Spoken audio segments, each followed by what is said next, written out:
listening to The Sizzle on Iron Skillet Radio and Iron Skillet Television. Let me know when everybody's good, and then we'll start talking in a minute. Let's go. I'm ready.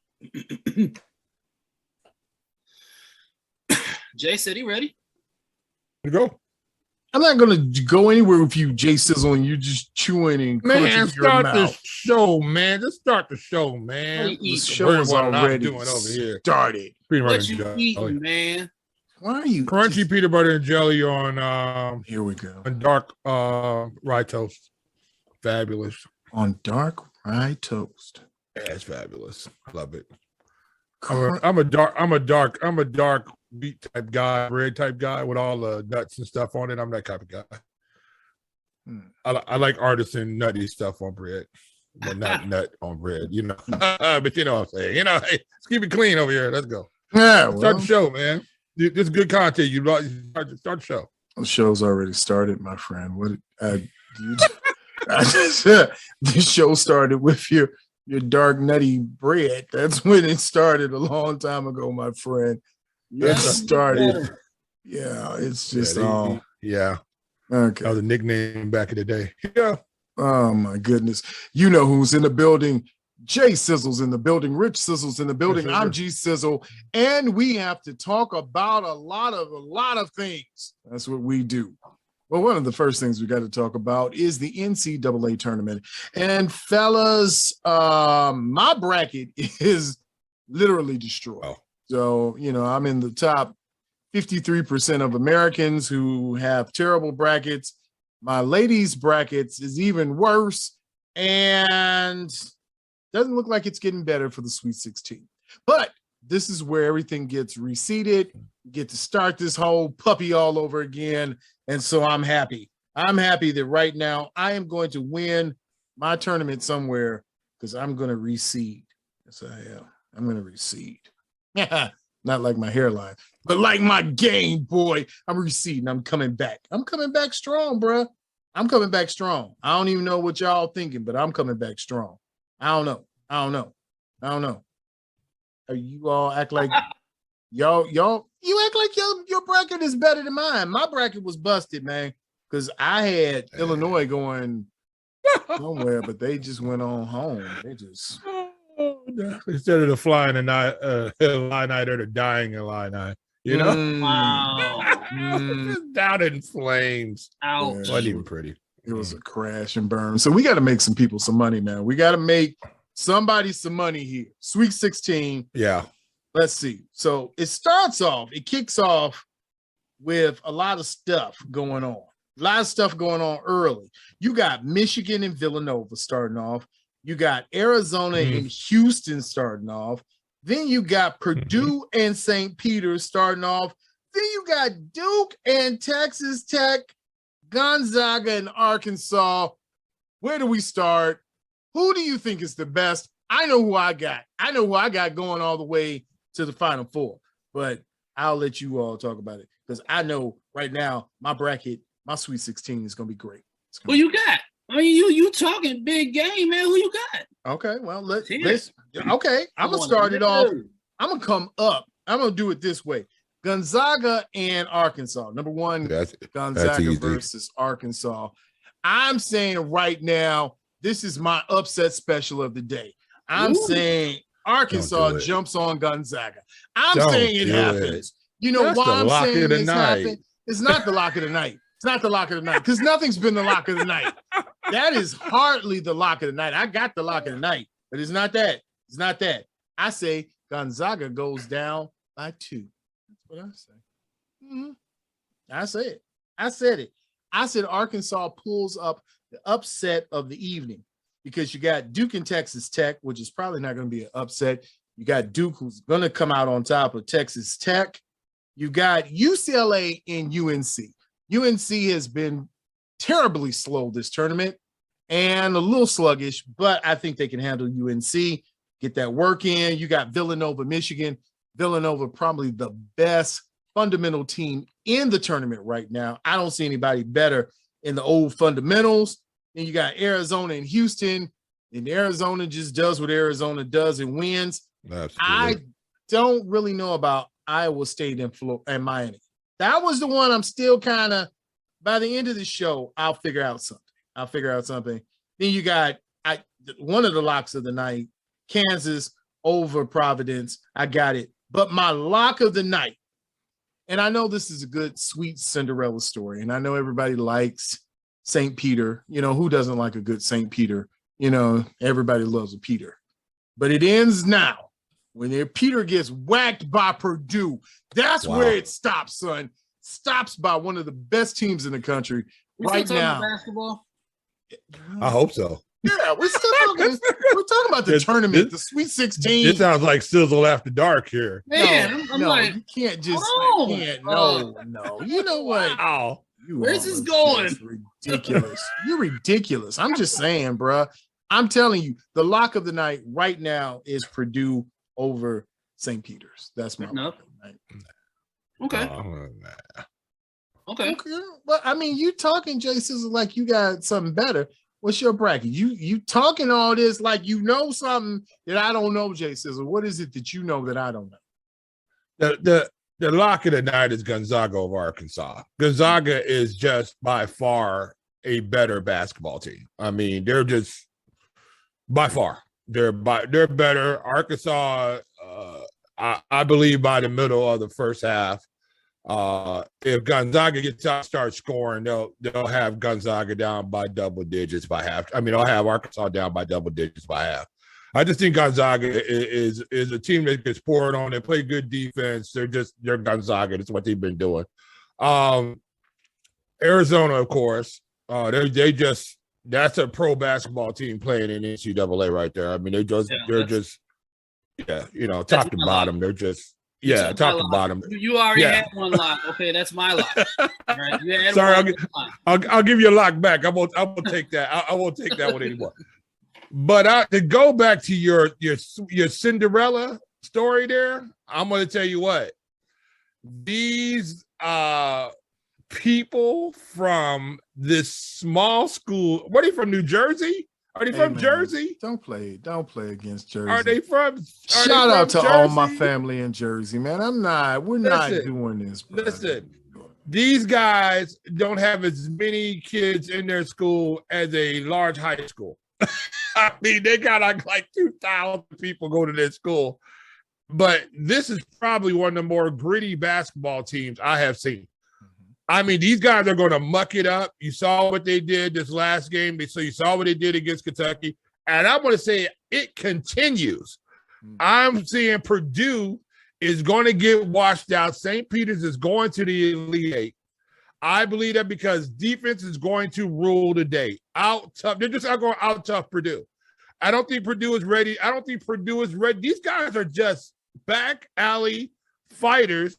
And let's look at it now. Look what they did to, I believe, was it Kentucky? Are they a blue blood?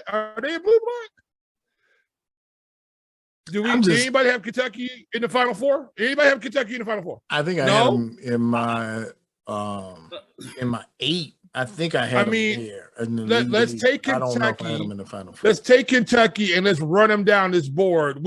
All of us probably would have Kentucky winning most of these matchups on this board.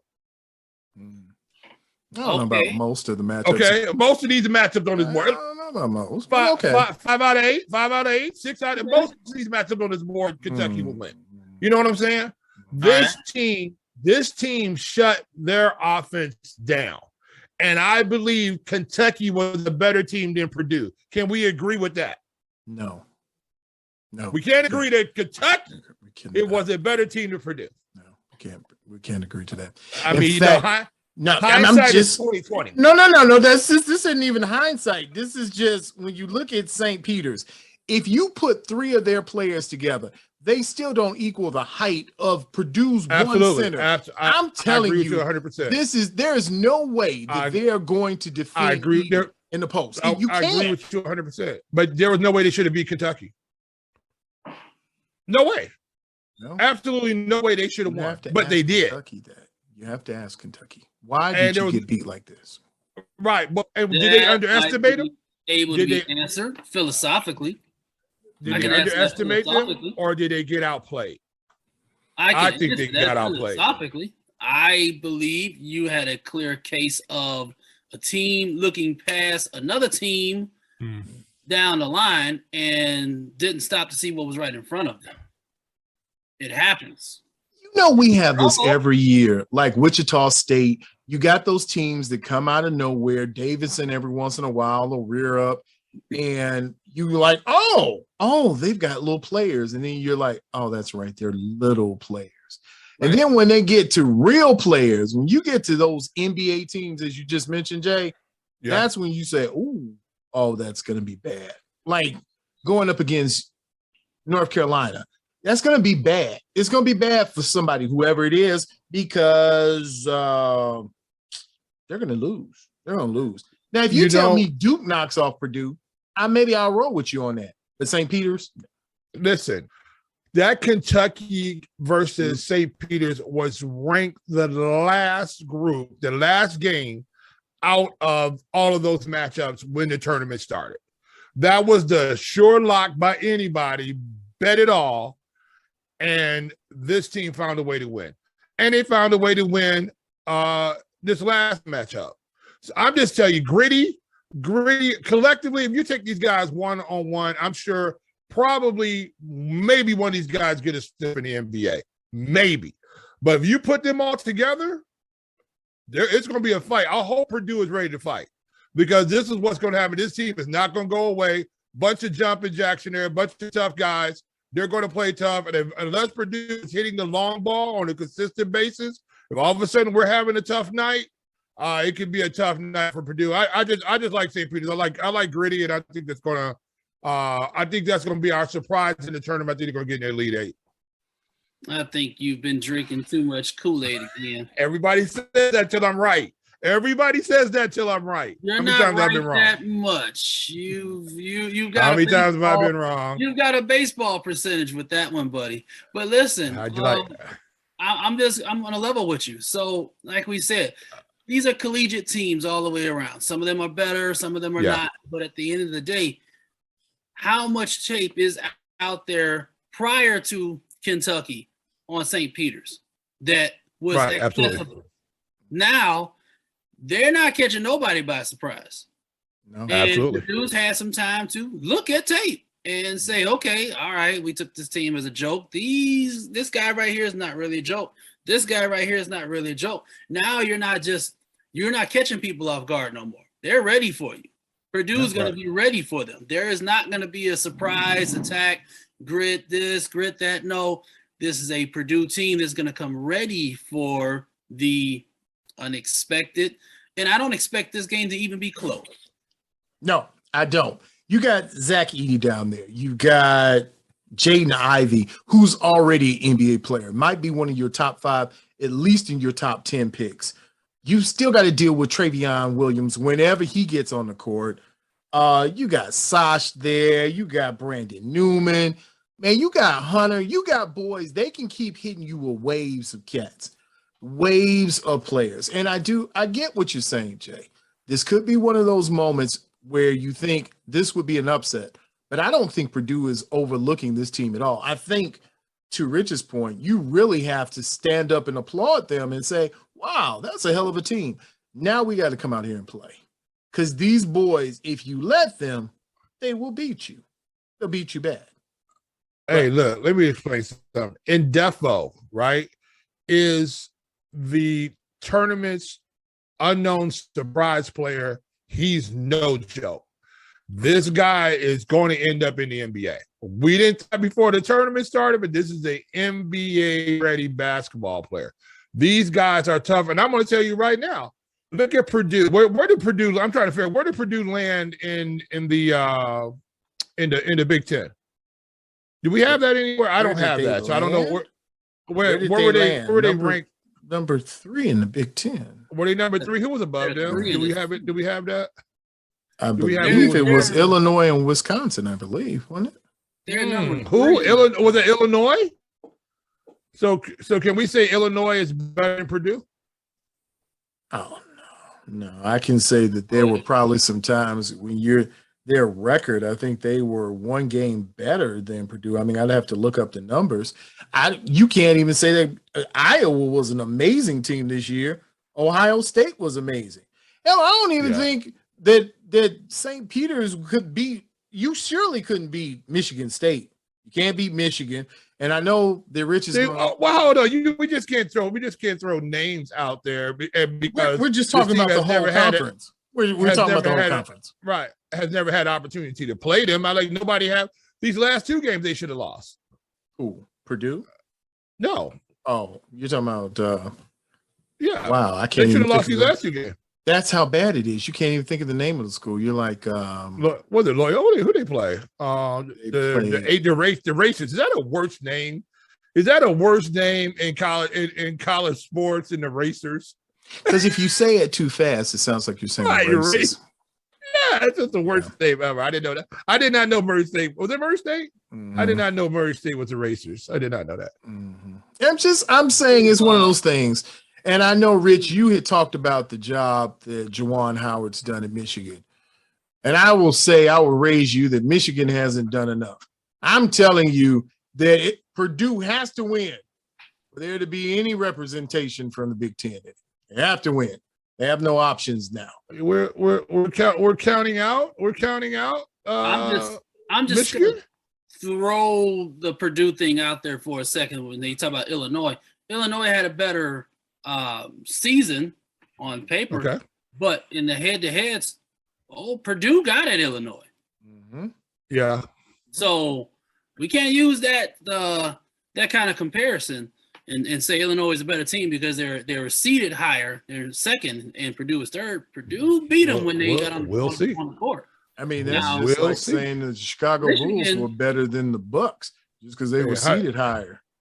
How'd you enjoy them 7 points? How'd you enjoy them 7 points from your boy? We'll talk about that another day. Here's my question: where is Illinois right now in the? They're home. They're home with most of the Big Ten. Nothing else needs to be said then. All right. With most of the Big Ten. And where's Michigan? Gone. Where is Purdue and Michigan? Mitch still playing. Still playing. All right. Still playing. Never mind.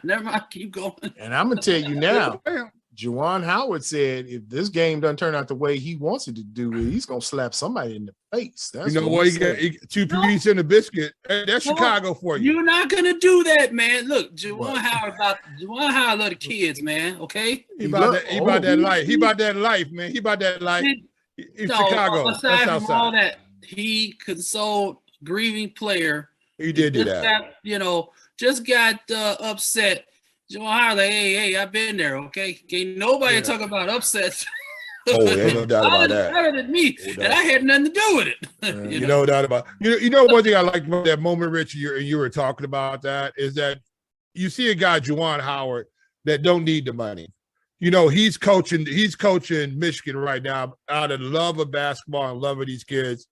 And I think you saw with that act alone right there, that was a guy who, all things aside, just loves what he does and loves those kids, and he wants them to do. You know what I'm saying? And that's a huge thing. I was watching Juwan Howard's wife. She was into it. I mean, she reminds you of Sonia Curry. Jumping up and down, ready to go. I mean, just really cheering on, especially when her son's playing. Also, that's a big deal. So and I believe now. I don't know. I'm trying to hope and push Michigan in my mind to have an opportunity to win against Villanova. I just don't know if they have enough horses. You know what I'm saying? You are just don't. I don't know if they have enough horses. My friend. I just don't know if they have enough horses. That Jay Wright team is ready. They are right. Yeah, they're pretty nasty. Good. They're pretty good. And by the way, Villanova's pretty nasty. Jay, were you trying to say that because you made that analogy with Sonia Curry and Juwan Howard's wife, so are you saying that Juwan Howard's wife won't be around too much longer? No. I think she's. Okay. I think she had plenty of time to leave. You know what I'm saying? I think she could have been gone, but she stayed. she could have big gone because Juwan has had Big Bang for a while right now. You know what I'm saying? I think Sonya, I don't know who got in Sonya's ear. You know Dale messing around. Well, of course he is. He's Dale Curry. He was messing around when he got with you. You know what I'm saying? I don't understand. So that was his middle name, messing around. Right. Hey, I'm Dale messing around Curry. You know what Dale Curry. What do you expect? I mean, come on. Are you living? What type of life are you living? I mean, but you got both the boys in the NBA getting paid. Who thought Steph was going to last this long? That's another one. I'm just amazed Steph Curry has figured out how to stay in this league. Because I didn't think he was going to be able to stick. I thought he was going to be one of those guys that bounced around. G League came up for a 10. I didn't think he was going to be that guy that was going to stick, but he did. And he shot. Phenomenal role player. Are you serious? Yes, but he developed himself into that. You didn't look at Steph Curry when he first came up and go, okay, that guy's sticking in the league. Yes, he shot it.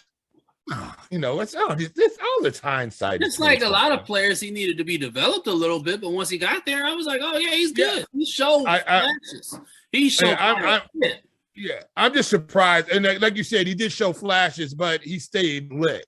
He's one of these guys who's worked himself into being a viable NBA player. I just didn't think he was going to be that guy. I thought he was going to be a journeyman popping up here, working himself into the G League, back in and out. But he's a guy that worked hard enough and he stuck. So kudos to the Curry family for making that happen. I'm gonna say now, I didn't think Austin Rivers was gonna stick. He was the one that you looked at him and he has an NBA body, but then when you saw him on the court, you were like, oh. I think his daddy kept him in the league though. That first few years, I think somebody's got to have kept him in the league so far. He developed. He developed. And shout out to Denzel Valentine. Denzel Valentine. Is he playing in the tournament? Yes, he might be playing in the tournament too. Shout out to Denzel Valentine for getting yourself into the league, man. I just want to say I ain't got nothing but love for you, man, and I love your brother. How does Denzel Valentine? How does he stay in the league, man? Because sister. How does he stay in the league? How does he stay in the league? I'm amazed by that guy. He's another guy. You look at the stats, you go, really? And every year they roll out. He's in the layup line. Well, I tell you what. Don't hate the player, hate the game. Make sure that you follow us on Twitter, Facebook, and Instagram at Iron Skillet Sports. And remember to like, share, and subscribe to Iron Skillet Sports on YouTube at Iron Skillet